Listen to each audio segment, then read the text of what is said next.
Estamos de vuelta para iniciar nuestra entrevista central. Como les decía antes de la pausa, está con nosotros José del Castillo Savillón, ministro de Industria y Comercio. Siempre que pensamos en él, pensamos en combustibles, aunque industria y comercio es mucho más que eso, pero en estos días, doblemente el tema de los combustibles sobre el tapete. Buenos días, bienvenido a Enfoque Matinal. Muy buenos días a ustedes y sobre todo a la teleaudiencia que le sigue todas las mañanas en este programa.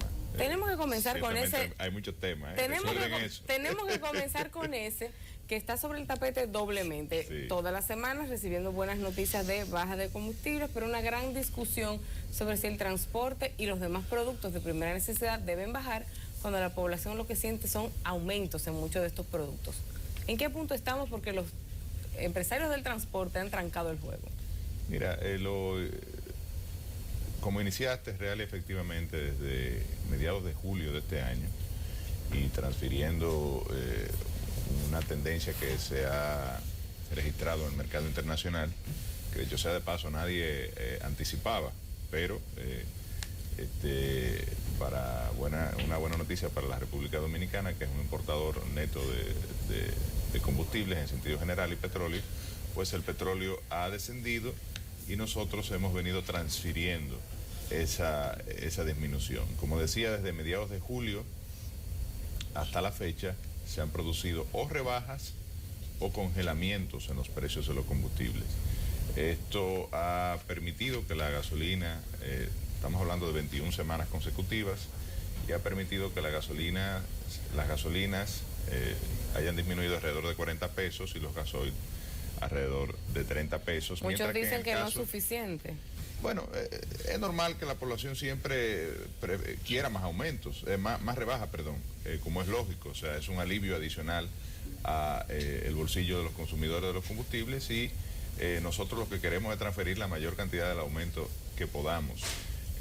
Ciertamente, como la población sabe y hemos dicho en muchas ocasiones, el Ministerio aplica un mecanismo que cuando se producen alzas, pues transferimos una proporción del alza menor a la que asumimos, y esto acumuló durante un tiempo un déficit frente a la refinería. Parte de ese déficit, o bueno, la totalidad del déficit prácticamente ya ha sido pagado, queda una proporción muy pequeña, y cuando ya esto esté en cero, pues podremos transferir el 100% de la disminución. Sin embargo, transferimos más del 75% de la disminución semanal que tenemos en los precios, y en ocasiones cuando se producen alzas, o en casi todos cuando hay alzas, pues asumimos a modo de subsidio. O sea que es un mecanismo diseñado para beneficiar al consumidor. Ciertamente, en la medida en que se sigan produciendo las rebajas, pues las seguiremos transfiriendo. En el caso de los transportistas, que es la segunda parte de tu pregunta, o la parte que tú quieres, ¿verdad? Traer a colación. El tema viene porque no solo ha disminuido el gasoil, sobre todo, porque en el caso del gas licuado de petróleo decía que la disminución no ha sido quizás al mismo ritmo que el caso de la gasolina y el gasoil. Y es uno de los argumentos de ellos para no bajar. En los vehículos que usan gas licuado del petróleo, que es el vehículo del concho, pero luego hay por ejemplo, el transporte interurbano, el 100% del transporte interurbano usa gasoil. Pudiésemos empezar por ahí, porque de lo que se trata es, y lo que hemos planteado, es que la población precisamente pueda recibir no solo la rebaja directa que recibe el usuario de los combustibles. Los motoristas, por ejemplo, tienen que estar muy contentos porque usan gasolina. Y en el caso de la gasolina, donde se han experimentado la mayor rebaja. Y hay un parque vehicular de motores amplísimo. El motoconcho también es un medio de vida se ha calculado en cerca de 500,000 dominicanos. O sea que es un elemento que la población de manera directa lo está sintiendo, pero también de manera indirecta es justo que la población se beneficie de la rebaja en los precios de los combustibles. Y decía que no solo el gasoil ha bajado de 219,60, que es su precio más alto que ha registrado, a 192, y yo preveo que esta semana continúe la rebaja en el caso de los gasoil y las gasolinas. Ellos dicen que tiene que llegar a 145, si no me equivoco, por un acuerdo que tiene secuestrado los precios. Claro, lo que ocurre es lo siguiente, hay un subsidio. El subsidio se retomó a un precio exacto, porque lo vi antes de venir para acá, el 5 de abril del año 2011, en 184,90. El volumen de subsidio que en ese momento se aprobó para el sector de los empresarios de transporte y los sindicatos del transporte fue de 2.650.000 galones. Hoy en día, a 192 pesos, el subsidio está en 4.125.000 galones. Es decir, hay justificación porque se le destinan, y hay un trabajo en Diario Libre que salió hace un par de días, me parece que fue ayer, donde se plantea que ellos han recibido del 2007, porque la primera etapa del subsidio fue en el 2008, cuando se produce la crisis internacional del petróleo, que han recibido cerca de 6.000 millones, solamente 3 federaciones. Anualmente se le destina al sector de transporte de pasajeros y cargas 2.200 millones de pesos en subsidio. Entonces yo pienso que no es descabellado que el gobierno le solicite a estos sectores, que sobre todo en el caso del gasoil, porque en el gas licuado de petróleo hay una realidad que en invierno aumenta la demanda y como consecuencia de esto no ha disminuido en la misma proporción que la gasolina y los gasoil. Pero por lo menos el transporte interurbano y los vehículos que utilizan gasoil, la población debe recibir el beneficio de la rebaja sumada al beneficio del subsidio que ellos reciben. Pero ¿por qué una solicitud? ¿No puede el gobierno imponerlo? Bueno, mira, ya eso es un tema que le corresponde a la Oficina Técnica de Transporte Terrestre, que ha estado en proceso de diálogo. Yo creo que las imposiciones nunca son buenas. Ahora, lo que hay que tener es racionalidad. Y ante la ausencia de racionalidad, pues bueno, si no queda otra medida, pues se toma la decisión de parte del gobierno.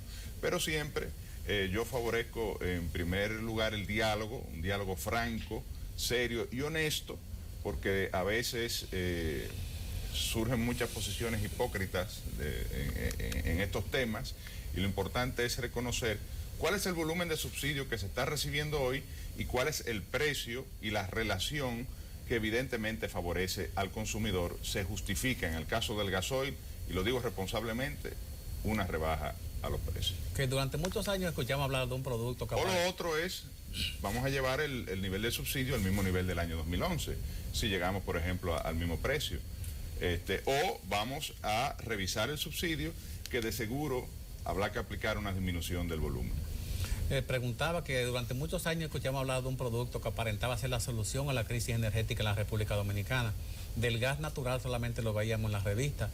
La instalación en Megapuerto Caucedo, al lado, ahí donde está la terminal, donde se acumula el gas natural, sirvió para alimentar las plantas eléctricas de aquí, que se modificó la combustión por una tubería que se instaló de Boca Chica hasta aquí, hasta Los Minas. Se invirtió mucho dinero, millones de pesos en la instalación de bombas y subestaciones. Se le motivó a la gente a que invirtiera más dinero que lo que costaba el gas propano, instalar equipo en los vehículos. Y sin embargo, la cantidad de gas que llega es muy poco para satisfacer la necesidad. Ahora, ¿por qué el Ministerio de Industria y Comercio utiliza la ley de hidrocarburos para aumentar el precio al gas natural si el gas natural no es un derivado del petróleo?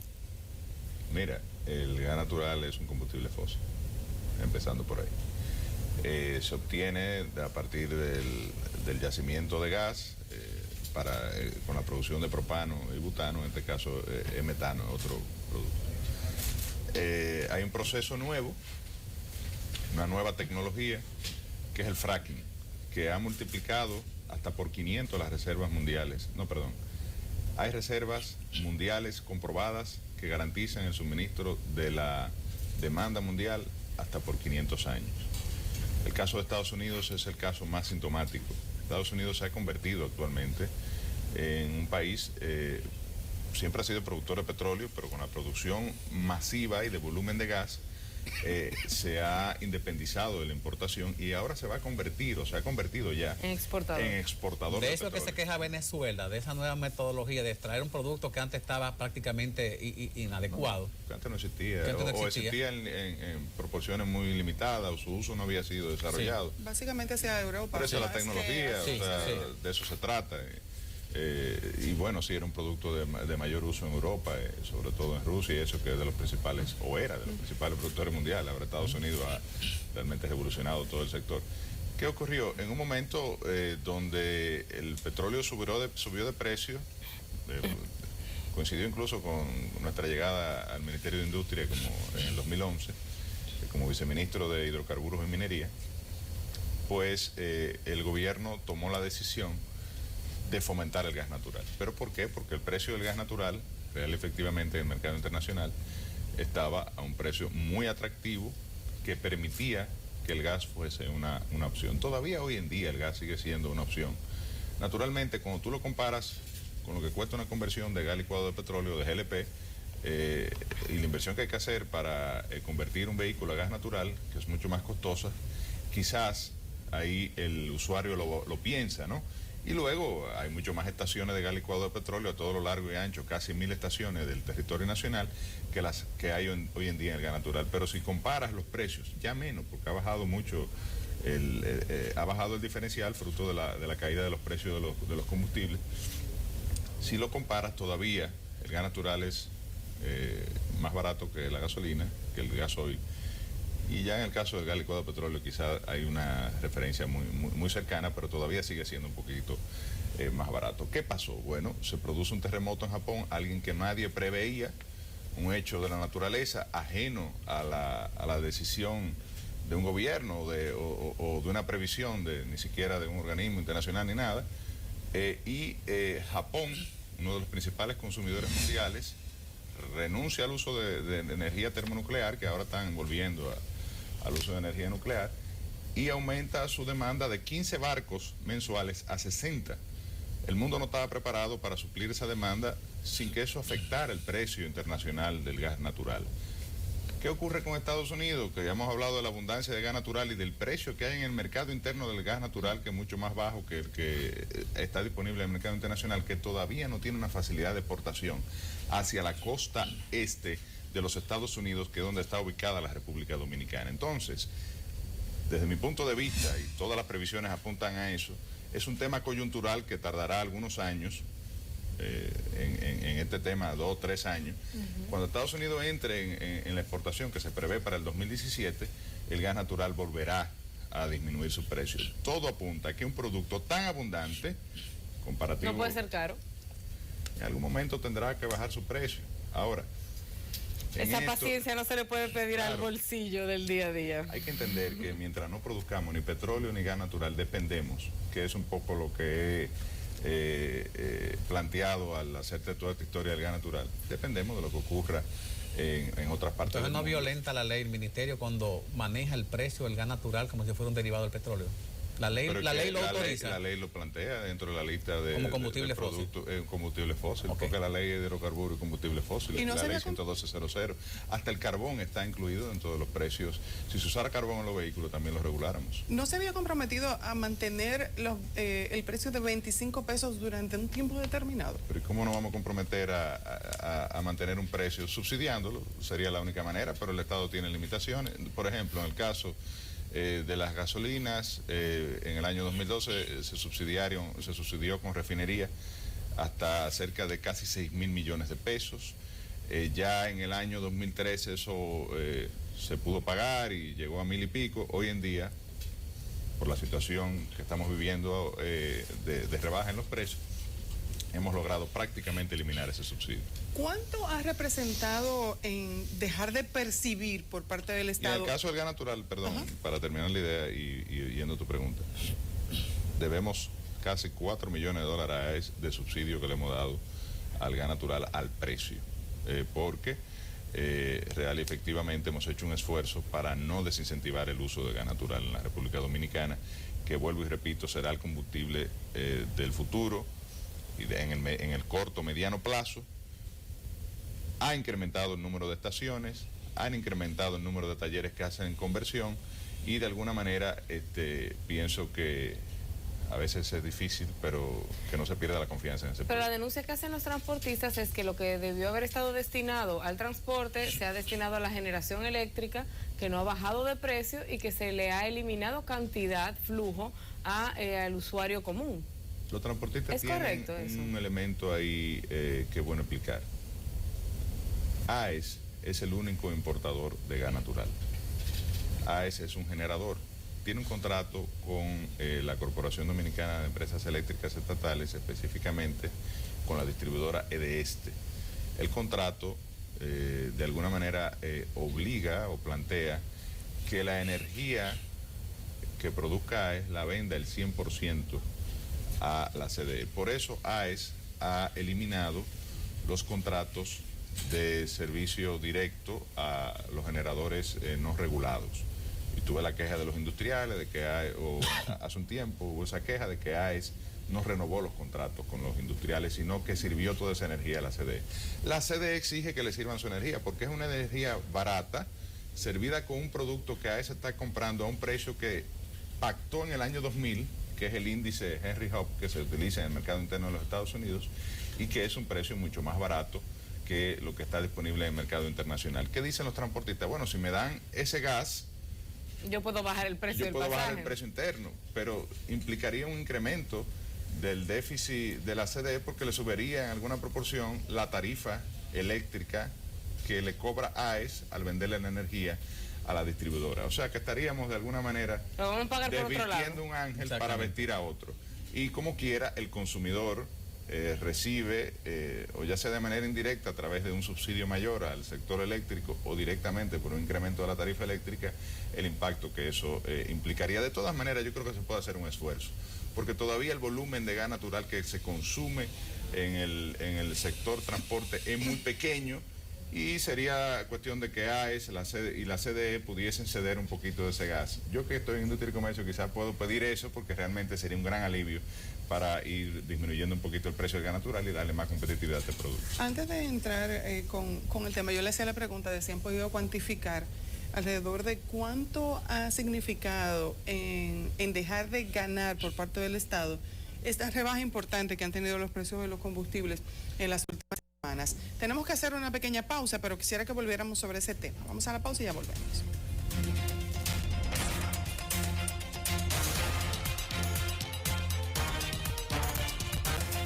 Gracias por seguir con nosotros. Estamos en conversación con José del Castillo Sabiñón, ministro de Industria y Comercio.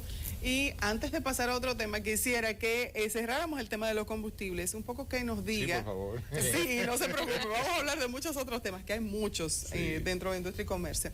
Pero quisiera saber si han cuantificado cuánto dinero ha dejado de percibir el Estado a propósito de la disminución en los precios del petróleo en los últimos meses. Alrededor de 600 millones de pesos que se iba a dejar de percibir fruto de la disminución de los precios. De todas maneras, yo he dicho siempre que eso está más que compensado, porque por un lado, si la CDE, por ejemplo, recibe lo está recibiendo una disminución en la tarifa de los generadores, eso ayuda a disminuir el subsidio. El gobierno dominicano es consumidor de combustibles por sí mismo. Y el combustible es una actividad que impacta en el 40% de los costos de los bienes y servicios de la economía.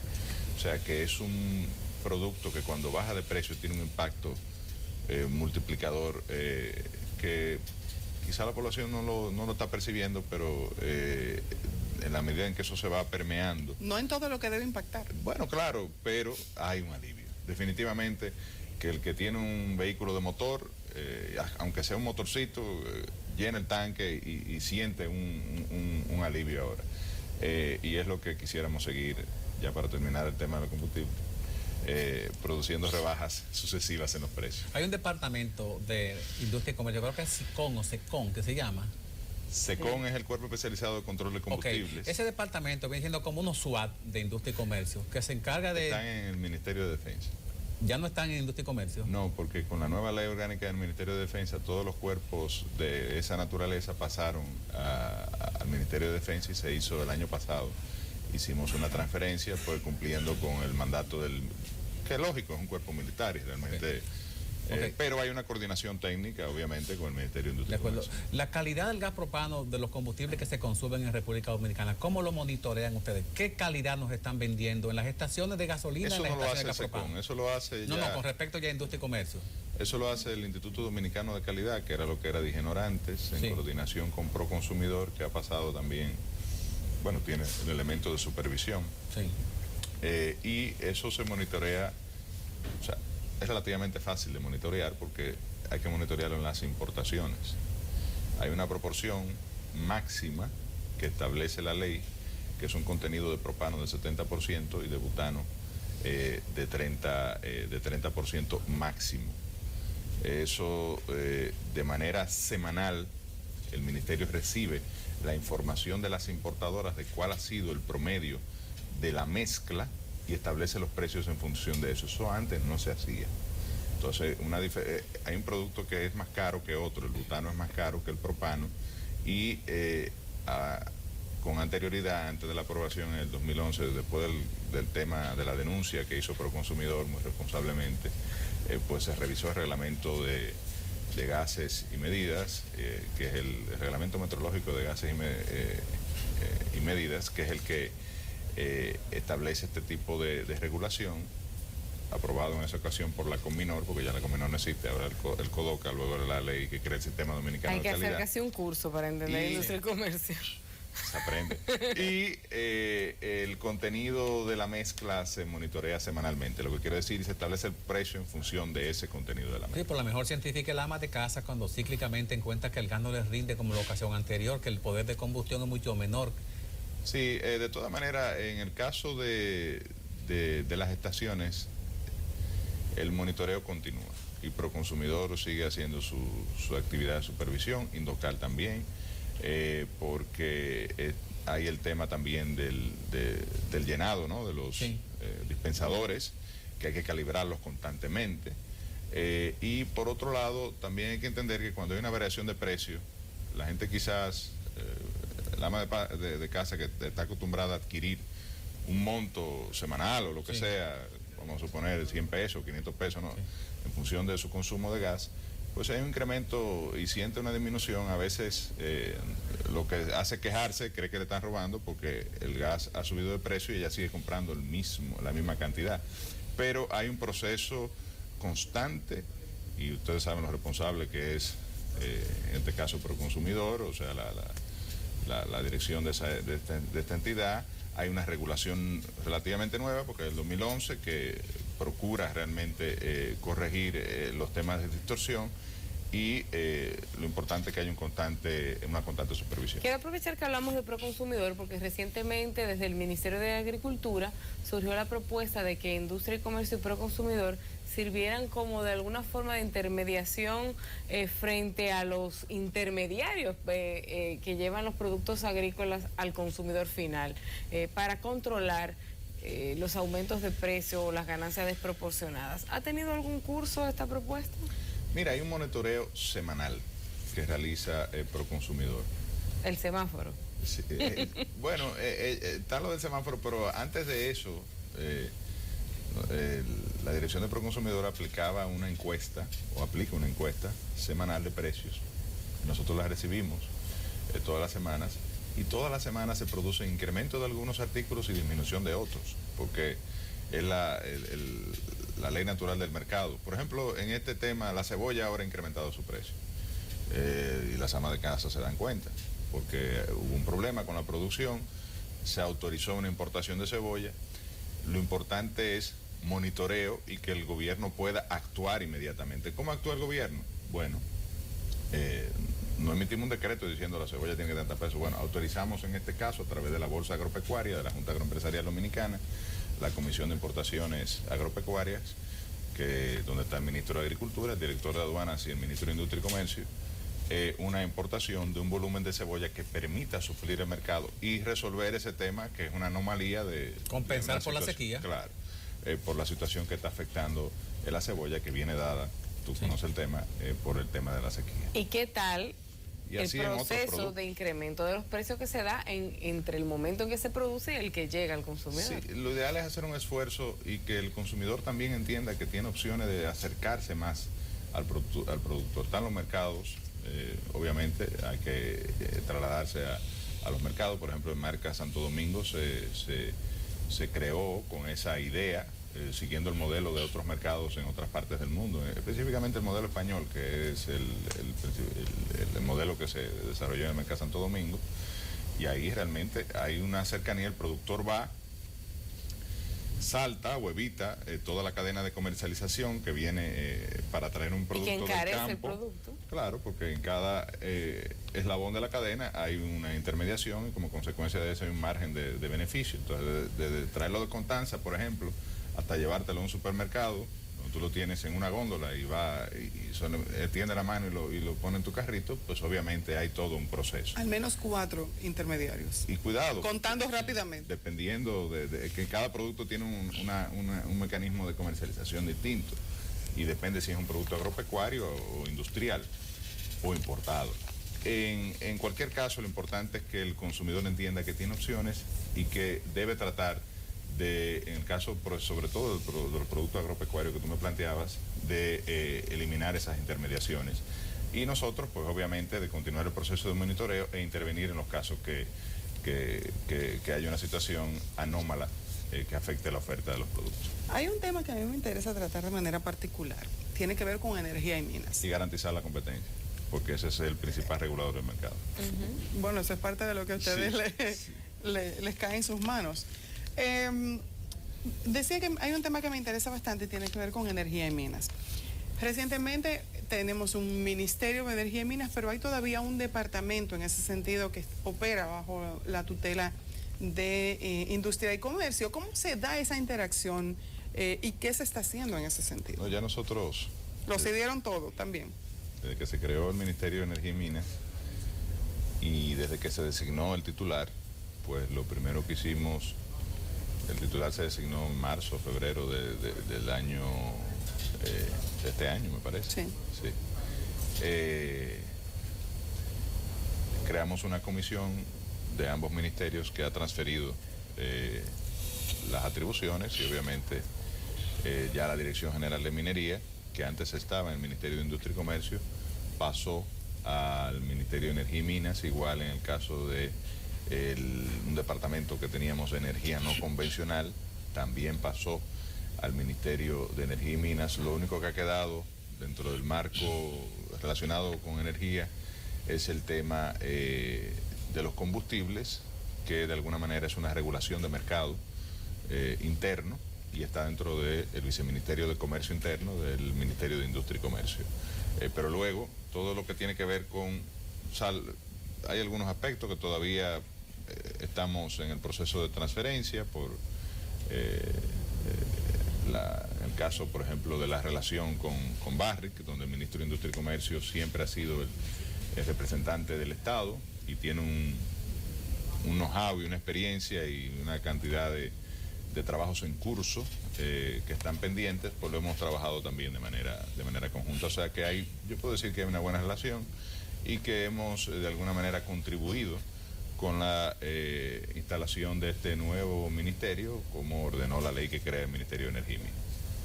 Usted hablaba ahorita de las subastas que se hacen a través de la YAT, un tema que también ha traído mucha controversia. Hay una gran presión de algunos sectores que incluso acusan de que hay mafias en la importación y en la asignación de cuotas. ¿Qué se está trabajando en ese sentido para disipar estas inquietudes? Mira, yo creo que es el proceso más transparente que se puede seguir, el de la puesta. ¿Y a qué atribuye estas acusaciones? Bueno, el presidente dijo que hasta enemigos se habían encontrado con esa situación. Lógico, porque es que es real efectivamente como se manejaba antes, y estos son los permisos de la rectificación técnica que afectan 7 productos.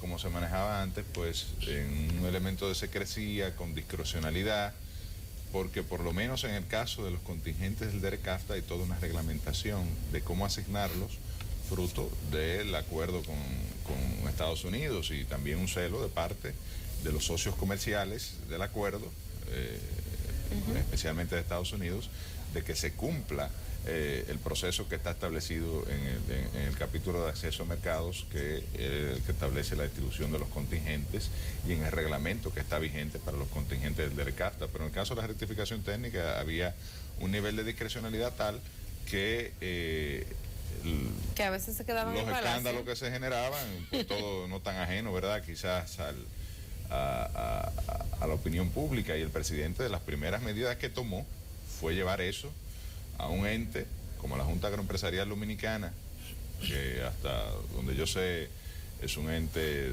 que todo el mundo le acredita seriedad, para que a través de la bolsa agropecuaria, que había sido creada hace mucho tiempo, pero que prácticamente no se utilizaba, pues se sometiera a un proceso competitivo, abierto, transparente, de subasta, y se asignara en función de esa subasta. O sea que es lo que ha ocurrido y obviamente intereses que antes se beneficiaban de la discrecionalidad y de la falta de transparencia en la asignación de los contingentes de la rectificación técnica, pues se han visto afectados. Y el presidente, en ocasión del Día del Agricultor, pues todos sabemos lo que dijo, pero fue como una especie de, ¿verdad?, de desahogo, ¿no? De las presiones que había recibido y sobre todo de reafirmación de su compromiso con la transparencia, en este caso con el tema de del sometimiento a la bolsa agropecuaria de los contingentes de la rectificación. Señores, nosotros no solo tenemos un ministro enfrente, tenemos un político enfrente. Y hay que hablar de política en este año en el que se juegan muchas cosas entre vientos, aires y propuestas internas en el Partido de la Liberación Dominicana. Ya llegaron hasta el Palacio las marchas pidiéndole al presidente Medina que se reelija. ¿Está en eso el presidente, cree usted? Mira, yo creo que quien está en eso es la población. Y eso lo plantean la mayoría de las encuestas, todas, diría yo. No hay una encuesta donde no se pregunte, porque hay algunas que no lo preguntan, pero no hay una encuesta en donde se pregunte sobre la opinión de la gente, primero la aprobación del gobierno, mayoritaria, por encima del 90% en alguna, otro 89%, pero en índices que para mí son extraordinarios, históricos, y luego, al preguntársele sobre la reelección, es lógico que la gente que aprueba una gestión del presidente Medina, pues de manera mayoritaria, alrededor del 70%, dice que quiere la reelección. De hecho, en la encuesta Penn&Choin, Amberlen, se plantea que el 51% de los que votaron por Hipólito Mejía en la elección del 2012 están de acuerdo con la reelección del presidente Medina. ¿Se embarcaría esta gestión en un proyecto como ese, según lo que usted está percibiendo? Mira, yo soy de los que cree, y es una opinión muy personal, porque nada de esto, usted dirá que si lo he conversado con el presidente Medina, pues no. Mi opinión es, primero estoy dentro del 70% de la población, ¿verdad?, que cree que de alguna manera... y como senador lo respaldaría de Barahona, ¿verdad? Por supuesto. Eso era el punto. Claro, no me tocaría a mí porque si ese escenario se da, sería una reforma que se produce durante este periodo. Le tocaría legislar bajo su otra gestión. Evidentemente. Y soy de los que cree que esto debe partir de un consenso al interno del Partido de la Liberación Dominicana. Si ese consenso no existe, no es viable un proceso de reforma. El presidente bajo ningún concepto va a anteponer un interés que no tiene de quedarse en el poder por si eso implica un rompimiento de la institucionalidad democrática, porque ir al Congreso a forzar voluntades es un rompimiento de la institucionalidad democrática, y este país lo ha vivido en otras ocasiones, ha sido extremadamente traumático, y creo que al final el líder que propicia eso queda en una situación de afectación de su capital. ¿Y entre Leonel y Danilo político. puede haber ese consenso? Yo pienso que depende de ellos en gran medida, son los grandes líderes del Partido de la Liberación Dominicana. Son políticos. Y, pero Leonel Fernández está trabajando por volver al poder. Lógicamente, todos lo sabemos, pero tendrán que evaluar también porque cuál es el sentir de la mayoría de la población y en función de eso, pues tomar una decisión. Usted fue de los arquitectos de este producto que es Danilo Medina, el presidente de la República al día de hoy. ¿Es suficiente 4 años con lo que ustedes pensaron que él podía hacer en 4 años? Obviamente, primero yo no soy arquitecto de nada. No, usted era una voz autorizada en todo ese grupo externo que patrocinaba la candidatura del presidente. Eso sí, fuimos de los promotores y no nos arrepentimos, nos sentimos cada día cuando nos levantamos en la mañana muy satisfechos de la gestión que está haciendo el presidente de la República en todos los órdenes, no solo en el tema que nosotros quizás está bajo nuestra responsabilidad de fomento a las pymes, fomento a la industria, fomento del empleo de la zona franca, sino también en los temas de educación, salud, seguridad. Yo creo que es una gestión que no solo ha recibido la aprobación, sino que está desarrollando transformaciones fundamentales en la República Dominicana, y que en la medida en que si se posibilita constitucionalmente la continuidad del presidente, esa acción positiva en beneficio de la población no solamente va a continuar, sino que va a quedar como un legado que obligará aún más a futuras autoridades a continuar una gestión en favor que la gente está planteando como favorable. ¿Va a tomar licencia? Nadie podrá dejar de aplicar el 4% de la educación si no es con una discusión previa con la sociedad civil y con la población en sentido general, la academia, de cómo, bueno, ya se hicieron las inversiones, quizá no se requiere el 4%, vamos a discutir, pero definitivamente la aplicación del 4% va a sentar las bases de un elemento que para mí es fundamental, y es crear una cultura educativa, un ciudadano con los niveles mínimos de conocimiento y de capacidad para realmente saber qué es lo que le conviene a este país. ¿Va a tomar licencia de su cargo para dedicarse a las labores políticas? Yo pienso que eventualmente eso es algo que tendremos que considerar y tomar la decisión en la medida en que nuestra aspiración en la provincia de Barahona a senador, en este caso ahora es una precandidatura, pues reciba no solo la aprobación de la gente en Barahona como la está recibiendo, sino que ya sea una candidatura formal. Es un tema que en algún momento tendremos que decidir. Muchísimas gracias por haber estado con nosotros en esta mañana. Gracias a ustedes. Señores, tenemos que irnos a una pequeña pausa, no se muevan, enseguida regresamos.